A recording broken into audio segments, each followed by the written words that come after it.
Hello guys, welcome back to me. After long time ನಾನು mini ವ್ಲಾಗ್ನ ಮಾಡ್ತಾ ಇರೋದು. ಇವತ್ತು ಟಿಫನ್ ಮಾಡೋದಂತ ಸ್ಟವ್ ಮೇಲೆ ಎಣ್ಣೆ ಕಾಯಕ್ಕೆ ಇಟ್ಟಿದ್ದೆ. ಯಾಕೆ ಕಾದಿಲ್ಲ ಅಂತ ನೋಡಿದ್ರೆ ನಾನು ಸ್ಟವ್ವೇ ಹಚ್ಚಿರಲಿಲ್ಲ.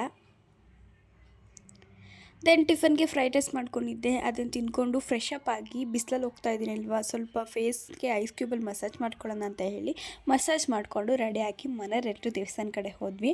ದೇವಸ್ಥಾನಕ್ಕೆ ಇನ್ನೂ ಊರಿಂದ ದೇವರು ಮತ್ತು ಆರತಿ ಬಂದಿರಲಿಲ್ಲ. ನಮ್ಮ ಲಡ್ಡುದು ಒಂದೇ ರಾಗ. ಏನು ಬೇಕು ಮನೆಗೆ? ಆಮೇಲೆ ಅಲ್ಲಿ ದೇವ್ರನ್ನ ನೋಡಿಕೊಂಡು ನಮ್ಮ ಮಮ್ಮಿ ಫ್ರೆಂಡ್ಸ್ ಸಿಕ್ಕಿದ್ರು ಅಂತ ಅವ್ರನ್ನೂ ಮಾತಾಡ್ಸ್ಕೊಂಡು ನಿಂತಿದ್ರು. ಪ್ರಸಾದ ಕೂಡ ಕೊಡ್ತಾಯಿದ್ರು.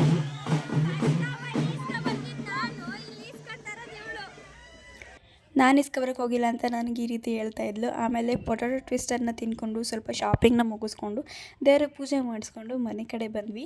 ಸಂಜೆ ಫ್ರೆಶ್ ಅಪ್ ಆಗಿ ಕಾಫಿ ಕುಡ್ಕೊಂಡು ಸೌತೆಕಾಯಿನ ತಿಂದು ನೈಟ್ ಊಟ ಮುಗಿಸ್ಕೊಂಡು ನಮ್ಮ ಮಾವದ್ದು ವೆಡ್ಡಿಂಗ್ ಆ್ಯನಿವರ್ಸರಿ ಸೆಲೆಬ್ರೇಷನ್ನ ಮುಗಿಸ್ಕೊಂಡು ಮನೆಗೆ ಬಂದೆ. Thanks for watching guys.